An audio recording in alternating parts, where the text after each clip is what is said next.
இடம்பொருள் நேயர்களுக்கு வணக்கம். ஸோ இப்போ பார்த்திங்க அப்படின்னா தமிழும் சரஸ்வதியும் சீரியலை பொறுத்த வரைக்கும் இந்த சீரியலுக்கு இந்த வாரமும் ப்ரோமோ காணும்.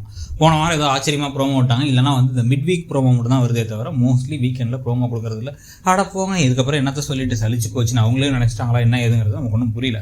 ஏன்னா கதை அப்படி தான் போயிட்டுருக்கு. இந்த கதையில் பார்த்திங்கன்னா மேக்னான ஒரு கேரக்டரை கொண்டு வந்தது. இதுக்கப்புறம் கதை ஏதோ பரபரப்பாக கொண்டு போக போகிறாங்க போல, பெரிய ஏதோ ட்விஸ்ட் அண்ட் டர்ன்ஸ்லாம் இருக்கும் போல, திருமதி செல்வம் மாதிரிலாம் ட்விஸ்ட் இருக்கும். அப்படி இப்படிலாம் என்னமோ எல்லாத்தையும் கற்பனையெல்லாம் பண்ணிக்கிட்டு இருந்தால் கடைசியில் புஷ்ஷுன்னு போகிற மாதிரி அந்த சமயத்தில் வந்த 4 கதாபாத்திரத்தையும் ஒரே அடியாக அப்படி காலி பண்ணிட்டாங்க. இவங்க 2 பேரும் போக வச்சிட்டாங்க, 2 பேரும் இவங்க தான் கொலை பண்ணிட்டாங்கன்னாங்க. பரமன் தான் கொலை பண்ண மாதிரி நம்ம காமிச்ச ப்ரோமோ இல்லை யோசிச்சு பார்த்தோம். பரமன் மாட்டினா அர்ஜுன் மாட்டணும், அப்புறம் சீரியல் நாங்கள் முடிச்சிடணுமோன்னு யோசிக்கிறோம். அதனால் என்ன பண்ணுறோம், இந்த மொத்த கேரக்டர்ஸையும் காலி பண்ணி தூக்கி போட்டுறோம். தூக்கி போட்டுட்டா இப்போ என்ன பண்ணுவோம், புதுசாக கதையை பழைய கதையை கொண்டு வரணும். என்னது புரியல அப்படின்னு நம்ம கேட்டோம் அப்படின்னு வச்சுக்கோங்க.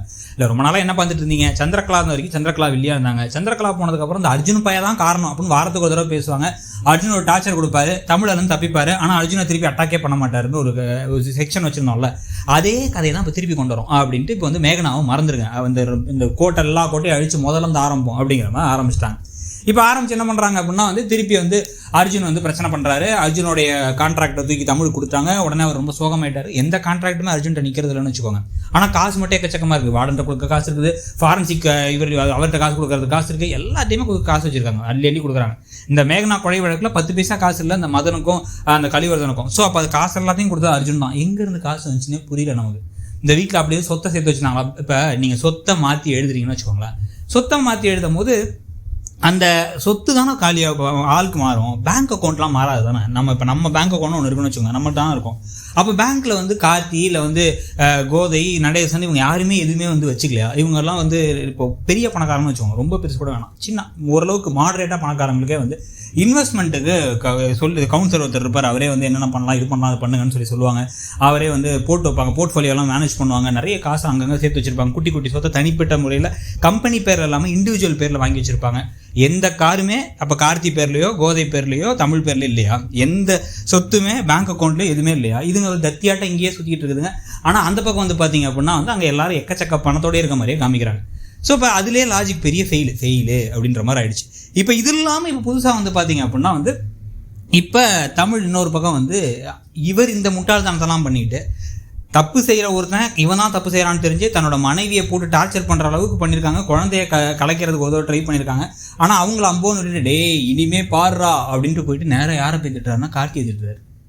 கூடவே இருக்கிற கார்த்தியை எல்லாரும் முன்னாடி வச்சு அசிங்கப்படுத்தி கேவலப்படுத்தி ஒரு மாதிரி என்னடா படிச்சிருக்கியா, அறிவில் அப்படிங்கிறார். இதே விஷயத்தை என்ன பண்ணுறாரு, வீட்டில் வச்சு எல்லாரும் முன்னாடி வசூ முன்னாடி வேறு சொல்கிறார். வசூலேருந்து எல்லாரும் ஒருட்ட கொஞ்சம் பண்பாக பணிவாக பேசினா முட்டாள் மாதிரியே பேசினார் தமிழ். ஸோ இதில் நம்ம ஏற்கனவே சொல்லியிருந்தோம், ஒரு பாசிபிலிட்டி இந்த கதையில் இருக்கிறது என்ன அப்படின்னா, ஒருவேளை கார்த்தியை ஸ்லீப்பர்ஸ் எல்லாம் அர்ஜுன்கிட்ட அனுப்புறதுக்காக வேணும்னே எல்லாரும் முன்னாடியும் பப்ளிக்காக சண்டை போட்டு அவங்க பிரியிற மாதிரி காமிச்சு, நான் காம்பரண்டா, நான் போகிறேன்டா, நீ எல்லாம் அண்ணனடா, நீ எனக்கு அண்ணனும் இல்லை, நான் உனக்கு தம்பிடா அப்படிங்க போடா அப்படின்னு இவரும் திட்ட நேராக அங்கே போய் அர்ஜுன்கிட்ட சேர்ந்துட்டு கூடவே அவர் என்னென்ன பண்ணுறாருங்கிறதெல்லாம் கண்டுபிடிச்சு காலி பண்ணுறது அப்படிங்கிற ஒரு விஷயம் இருந்தால் மட்டும்தான் அதை ஏற்றுக்க முடியும். அப்படி இல்லாமல் நிஜமாவே தமிழ் இப்படி கோவப்பட்டார், கோவம் வந்தானே அப்படி தான் தமிழ் அப்படி தான் அப்படின்னு இருந்தாருன்னா, கோவப்பட வேண்டிய ஆளுங்க யாருன்னா பார்த்தீங்கன்னா முதல்ல அவங்க அம்மா 3-4 தடவை அந்த அர்ஜுனை காப்பாற்றி வெளில கூட்டு வந்தது. அதனால தான் உங்களுக்கு இன்னும் பிரச்சனை அதிகமாகி மேகனா உயிரிழந்ததுலேருந்து ஆரம்பித்து சரஸ்வதி கஷ்டப்பட்ட வரைக்கும் எல்லா விஷயங்களும் நடந்துச்சு. உங்கள் ஃபேக்ட்ரி கொழுந்து விட்டு எரிஞ்சது வரைக்கும் எல்லாம் நடந்துச்சு. ஆனால் அவங்க அம்மாட்ட கோவப்படல. அம்மா சொல்கிறது கரெக்டு தாண்டா கார்த்தி அப்படின்னு கார்த்தி கோவப்பட்ட போது கார்த்திகிட்ட பேசினார். இப்போ கடைசியில் என்ன பண்ணார், அதுக்கப்புறம் அர்ஜுன்கிட்ட கோவப்பட்டிருக்கணும், ராகினிகிட்ட கோவப்பட்டிருக்கணும். அவங்க எல்லாத்தையும் விட்டுட்டு சம்மந்தமே இல்லாமல் புள்ள பூச்சியாட்டம் கார்த்தியை பேத்துட்டுனா நீங்கள் எப்படி ஹீரோ ஆவீங்க அப்படின்னு இவரை பார்த்தா நம்ம தலையிலே அடிச்சுக்க தோணுது. இந்த கதை இப்படி தான் போகுது அப்படின்னா ஏற்கனவே கீழேருந்து 3வது பொசிஷனுக்கு வந்துட்டாங்க டிஆர்பியில். இந்த வாரம் கொஞ்சோண்டு ஏறி இருந்துச்சு, அதை திருப்பி படுக்க வச்சிடலாம் அப்படின்னு ஒரு முடிவில் இருக்க மாதிரி தான் தெரியுது. உங்களுக்கு என்ன தோணுதுங்கிறத சொல்லுங்கள். தேங்க்யூ. இடம்பொருள் நேயர்களுக்கு வணக்கம். ஸோ இப்போ பார்த்தீங்க அப்படின்னா தமிழும்